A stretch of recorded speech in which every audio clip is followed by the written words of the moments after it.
எல்லோருக்கும் வணக்கம். இன்றைக்கி அனிதா புஷ்பவனம்குப்புசாமி யூடியூப் சேனலில் உங்களை எல்லாம் சந்திக்கிறதுல ரொம்ப ரொம்ப மகிழ்ச்சி. இன்றைக்கு பிறந்தநாள் மற்றும் திருமண நாள் காண இருக்கின்ற அனைவருக்குமே என்னுடைய வாழ்த்துகள். உங்களுடைய வாழ்க்கையில் நீங்கள் அனைத்து நலங்களும் வளங்களும் கிடைக்கப்பெற்று நீடூழி வாழணும்னு சொல்லிட்டு நான் இறைவன்கிட்ட பிரார்த்திக்கிறேன். இந்த காணொலியை காண்கின்ற அனைவருக்குமே இந்த நாள் இனிய நாளாக அமையட்டும். இன்றைக்கி இந்த பதிவில் நான் உங்களுக்கு அச்சாரி பிண்டி, அதாவது ஊறுகாய் போன்ற சுவையுள்ள ஒரு வெண்டைக்காய் டிஷ்ஷு செஞ்சு காமிக்க போகிறேன், ரெசிபி செஞ்சு காமிக்க போகிறேன். அதாவது இதை வந்து அச்சாரி பிண்டின்னு ஹிந்தியில் சொல்லுவாங்க. உங்களுக்கு எந்த ஒரு நார்த் இந்தியன் மேரேஜுக்கு போனால் கூட இந்த காய் வந்து இடம்பெறும். நல்லாயிருக்கும், சுவையாக இருக்கும், அந்த ஊறுகாய் டேஸ்ட் இருக்கும் அதில். அதனால் அச்சாருன்னா ஹிந்தியில் ஊறுகாய். இந்த அச்சாரி பிண்டியை தமிழில் எப்படி டிரான்ஸ்லேட் பண்ணுறதுன்னு எனக்கு தெரியல. எப்படி வேணால் நீங்கள் பேர் வச்சுக்கோங்க. அதாவது வெண்டைக்காய் சப்ஜி நான் உங்களுக்கு கொடுக்குறேன். ஊறுகாய் போன்ற டேஸ்ட் இருக்கிற வெண்டைக்காய் சப்ஜி நான் உங்களுக்கு செய்து காமிக்க போகிறேன். இது சப்பாத்திக்கு தொட்டு சாப்பிட்றதுக்கெலாம் ரொம்ப பிரமாதமாக இருக்கும். அப்படி இல்லைன்னா ரச சாதம் வச்சுக்கிட்டு என்ன செய்யலாம், பொதுவாகவே ரச சாதத்துக்கு ஊறுகாய் இல்லை வந்து ஏதாவது கூட்டு இல்லை ட்ரை பொரியல் நல்லா வச்சு சாப்பிட்லான்னு நினைப்போம் இல்லையா. ஊறுகாய் இல்லைன்னா நம்ம இந்த வெண்டைக்காய் பொரியல் செஞ்சு சாப்பிட்டோன்னா அப்படியே ஊறுகாய் மாதிரி இருக்கும். இப்போது நம்ம அச்சாரி பிண்டிக்கு தேவையான பொருள்கள் பார்க்கலாம். வெண்டைக்காய் அதை எடுத்துட்டு இப்படி பாருங்கள், 2 துண்டாக்கிட்டு ஸ்லிட் பண்ணியிருக்கேன், நடுவில் அரிஞ்சிருக்கேன் பாருங்கள். இந்த மாதிரி முழுசாக நம்ம அறியக்கூடாது, கீழே ஜாயிண்ட்டாக இருக்கணும், மேலே இப்படி ஸ்லிட் பண்ணிக்கணும். நான் உங்களுக்கு செய்து காமிக்கிறேன். வெண்டைக்காய் 1/2 கிலோ எடுத்துக்கோங்க.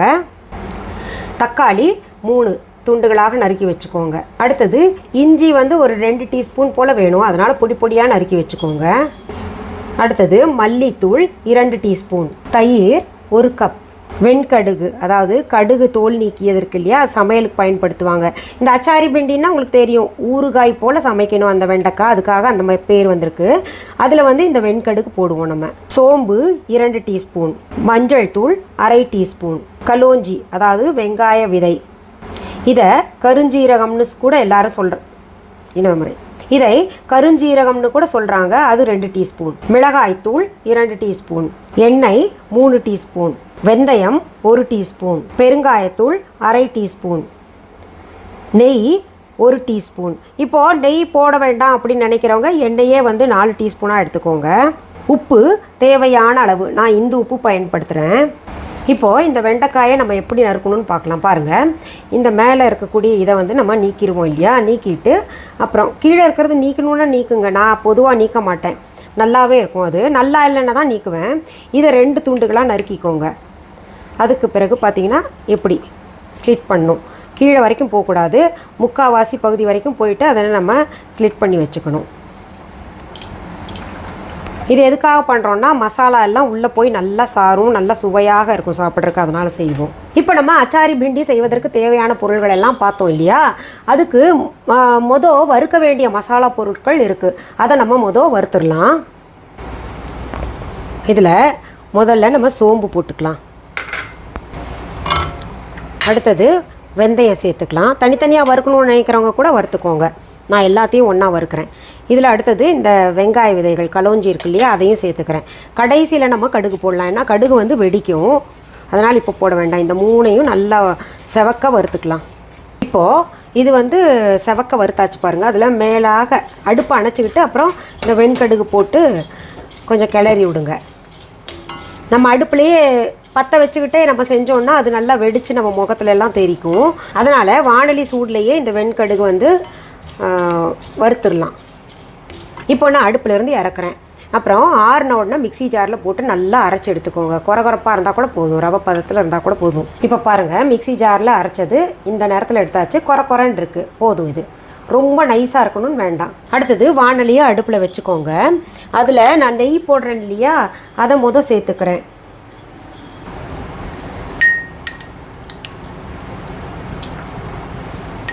நான் ஏற்கனவே சொன்னது போல் நெய் வந்து ஆப்ஷன் தான், வேணுன்னா போடுங்க, இல்லாட்டி பிரச்சனை இல்லை. 2 கலந்தால் கொஞ்சம் நல்லா மணமாக இருக்கும், நெய்யும் எண்ணெயும். நெய் உருகிடுச்சு.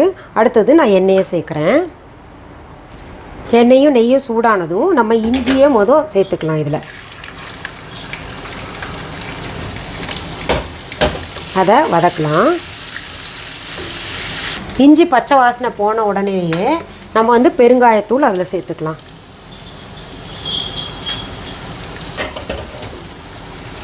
அடுத்தது நறுக்கி வச்சுருக்க வெண்டைக்காயை சேர்த்துக்கலாம். அடுத்தது இதில் உப்பு சேர்த்து வெண்டைக்காயை ஒரு 2 நிமிஷம் கொஞ்சம் சுருங்க விடலாம். சீக்கிரத்தில் வெந்துடும் இல்லையா வெண்டைக்காய், அதை 2 நிமிஷம் மூடி வைக்கலாம். இப்போது கொஞ்சம் வெண்டைக்காய் சுருங்கிருக்கு பார்த்தீங்களா, அதில் நம்ம என்ன பண்ணோம்னா மல்லித்தூள் தேவையான அளவு சேர்த்துக்கோங்க. நான் சொன்ன அளவு சரியாக இருக்கும். அப்படி உங்களுக்கு கம்மியாக வேணும் மசாலாலாம் அப்படின்னு நினச்சிங்கன்னா குறைச்சிக்கலாம். மிளகாத்தூள் நல்லா காரசாரமாக வேணால் ஃபுல் தூள் கொட்டிக்கோங்க, அப்படி இல்லைன்னா குறைச்சிக்கோங்க. மஞ்சள் தூள் இதையெல்லாம் போட்டு நல்லா கிளறி திருப்பி விட்டு நம்ம இதில் தக்காளி சேர்த்துக்கணும். இப்போது தக்காளி சேர்த்து நம்ம மூடி வச்சிடணும். இந்த தக்காளி ஜூஸ்லேயே வெண்டைக்காய் வேகணும். அதனால் சிம்மில் வச்சு விட்ருங்க. இப்போது மூடி போட்டு மூடி வச்சிட்றேன். அடுத்தது நம்ம இந்த மசாலா அரைச்சோம் இல்லையா மிக்ஸி ஜாரில், அதை கொஞ்சம் போட்டுக்கலாம். தேவையானாலும் போட்டுக்கோங்க. நான் கொஞ்சம் கூடவே அரைச்சி எப்போவுமே வச்சுப்பேன் பாட்டிலில். மசாலா தூள் போட்ட பிறகு நம்ம சிம்மில் வச்சு நம்ம மறுபடியும் மூடி வைக்கணும். நல்லா அந்த மசாலாலாம் இதில் இறங்கணும். அடுத்தது நம்ம தயிர் சேர்த்துக்கணும். இதில் கிளறி விட்டு மறுபடியும் நீங்கள் மூடி வைங்க. ஒரு நல்ல ஒரு பதத்துக்கு வரணும். நீங்கள் இந்த பொரியலை பெரும்பாலும் அந்த நார்த் இந்தியன் கல்யாணத்துக்கு போயிருந்தீங்கன்னா அங்கே சாப்பிட்ருப்பீங்க. இப்போ இது செஞ்சு சாப்பிட்டு பார்த்தீங்கன்னா உங்களுக்கு நினைவுக்கு வரும், இது சாப்பிட்ருக்கோமே ஆல்ரெடி அப்படின்னு. இப்போ மூடி வச்சிடலாம். இந்த தயிரில் இருக்கக்கூடிய மாய்ஸ்டெல்லாம் வரட்டும். இந்த தயிர் இப்போது தான் பார்க்குறக்கு இந்த நேரத்தில் இருக்குது. அப்புறம் பார்த்தீங்கன்னா கொஞ்சம் நேரத்தில் அந்த தயிர் நிறம் போயிடும், பார்க்க அழகாக இருக்கும். இப்போ பாருங்கள் டெக்ஸ்சர் மாறிடுச்சு பார்த்தீங்களா. அந்த தயிருடைய இது கொஞ்சம் தான் நிற்கிது. நல்லா ஜென்டலாக திருப்பி விட்டு நம்ம அடுப்புலேருந்து இறக்கிடலாம். அடுப்பு அணைச்சிட்றேன்.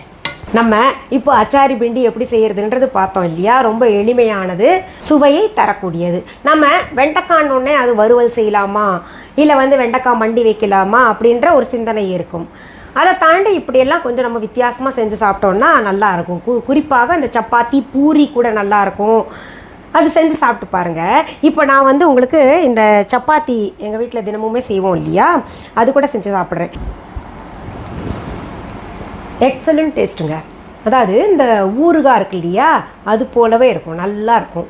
என்ன நீங்கள் எக்ஸலண்ட்டாக இருக்குன்னு சொல்லிட்டு ஒரு வாயோடு நிறுத்திட்டீங்க அப்படின்னு நினைப்பீங்க. இப்போ இருக்கிற சிச்சுவேஷன் அந்த மாதிரி இருக்குது. இந்த கொரோனா வைரஸின் தாக்கம் அதிகமாகிக்கிட்டே போகுது நம்ம தமிழ்நாட்டில். இதை பார்க்குறவங்க கூட நிறைய பேர் எனக்கு கமெண்ட்டில் போட்டிருந்தீங்க, மேடம் நீங்கள் இந்த மாதிரி ஒரு சூழ்நிலையில் இப்படி சாப்பாடு விதவிதமாக செஞ்சு காமிக்கிறது சரியா நியாயமா அப்படின்னு. அப்படி சிலர் கேட்குறது கூட ரொம்ப நியாயமானது தான்.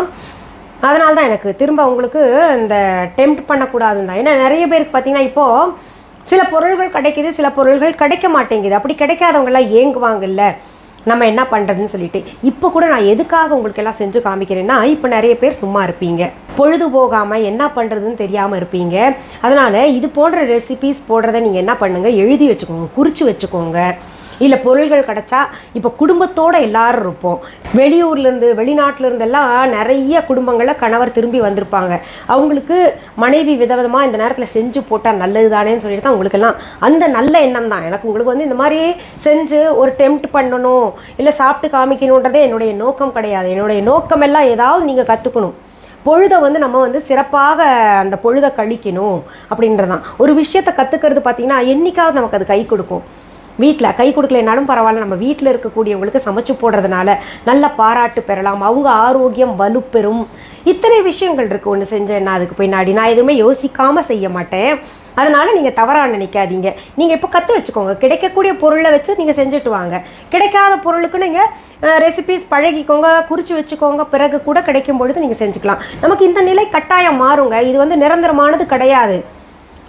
நம்முள்ள பல பேர் பார்த்தீங்கன்னா தான் தோன்றித்தனமாக வாழ்ந்த காரணத்தினால இன்னைக்கு இதெல்லாம் அனுபவிக்கிறோம். நம்ம இன்றைக்கும் போலீஸ் எல்லாம் பார்த்தீங்கன்னா சொல்கிறாங்க, போய் வீட்டில் இருங்க, தனிமைப்படுத்திக்கோங்க, பிரச்சனையை வளர்த்துக்க வேண்டாம், உங்கள் உடம்பை நீங்கள் பார்த்துக்கிறது உங்கள் கையில் தான் இருக்குன்னு அவ்வளோ சொல்கிறாங்க. கேட்கறதில்ல நம்ம.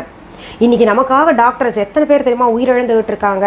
டாக்டர்ஸ், நர்ஸ், அவங்களுடைய தங்களுடைய போலீஸ், டாக்டர்ஸ், நர்சஸ், அப்புறம் வந்து இந்த பொது ஊழியர்கள் நமக்கு சுத்தம் பண்ணுறாங்க இல்லையா, துப்புரவு தொழிலாளர்கள், அவங்கெல்லாம் தங்களுடைய உயிரை பணயம் வைத்து நமக்காக செய்துக்கிட்டு இருக்காங்க. நம்ம நல்லா இருக்கணுங்கிறதுக்காக அவங்க செஞ்சுக்கிட்டு இருக்காங்க. அதனால் அதை புரிந்து இயற்கையை மதித்து அவர்களை நோக்கி கையெடுத்து கும்பிட்டு அவர்களை மதித்து நம்ம வாழ்ந்தோம்னா இது போன்ற பிரச்சனைகள் சீக்கிரம் குறையும். அதனால் நீங்கள் தன்னம்பிக்கையோட தைரியத்தோடு இருங்க. எல்லாருமே கற்று வச்சுக்கோங்க. பொருள்கள் கிடைக்கும் போது நீங்கள் செய்து சாப்பிட்லாம். ஏன்னா எனக்கும் நேரம் எப்போ இருக்கோ, நீங்கள் பல நாள்களாக கேட்டுட்ருக்கீங்க சமையல் போடுங்கன்னு. எனக்கும் கச்சேரி இல்லாமல் இப்போ கொஞ்சம் வீட்டில் இருக்கேன் இல்லையா, உங்களுக்கு ஆன்மீக தகவல்கள் கூட இந்த போன்ற சமையலும் செய்து காமிச்சேன்னா உங்களுக்கு பின்னாடி பயன்படும் தான் நான் இது செஞ்சு காமிக்கிறேன். மீண்டும் அடுத்த பதிவில் வேற ஒரு நல்ல தலைப்போடு உங்களை எல்லாம் சீக்கிரத்தில் சந்திக்கிறேன். அது வரைக்கும் நன்றி, வணக்கம். அன்பான வாடிக்கையாளர்களே, உங்கள் விஹா ஸ்டோரில் பூஜை பொருட்கள், சிலைகள், ராசிக்கற்கள், வாஸ்து பொருட்கள், விதைகள், பாரம்பரிய அரிசி வகைகள், சிறுதானியங்கள், ஆர்கானிக் பொருட்கள், மூலிகை எண்ணெய், மளிகை பொருட்கள், மரச்செக்கு எண்ணெய், மரப்பொருட்கள், வெள்ளி ஆபரணங்கள், கிஃப்ட் ஆர்டிகல்ஸ், காட்டன் மற்றும் பட்டு புடவைகள், காட்டன் சுடிதார்கள், பட்டு பாவாடை, குழந்தைகளுக்கான விளையாட்டு பொருட்கள், ஹை குவாலிட்டி இமிடேஷன் நகைகள், வீட்டு உபயோக பொருட்கள், ஜூட் பேக்ஸ், ஹேண்ட்மேட் சோப்ஸ், அழகு சாதன பொருட்கள், சிறுதானிய பிஸ்கெட்டுகள், ஹோம் அப்ளையன்சஸ், இன்னும் பற்பல பொருட்கள் விற்பனைக்குள்ளது. விஹா ப்ராடக்ட்களை நீங்கள் வாங்க விரும்பினால் அது எங்களுடைய viha.online வெப்சைட் மற்றும் சென்னை ராஜா அண்ணாமலைபுரத்தில் உள்ள எங்கள் விஹா ஸ்டோரில் மட்டுமே கிடைக்கும் என்பதை தெரிவித்துக் கொள்கிறோம். வேறு எந்த ஆன்லைன் வெப்சைட்களிலும் விஹா ப்ராடக்ட்கள் விற்பனைக்கு கிடையாது என்பதை நீங்கள் கவனத்தில் கொள்ள வேண்டும். எங்கள் விஹா ஸ்டோரின் விலாசத்தை கண்டறிய கூகுள் மேப்ஸில் விஹா ஸ்டோர் என்று டைப் செய்தால் வழியை கண்டறியலாம். www.viha.online வெப்சைட்டிலும் விஹா ஸ்டோரின் அட்ரஸ் உள்ளது.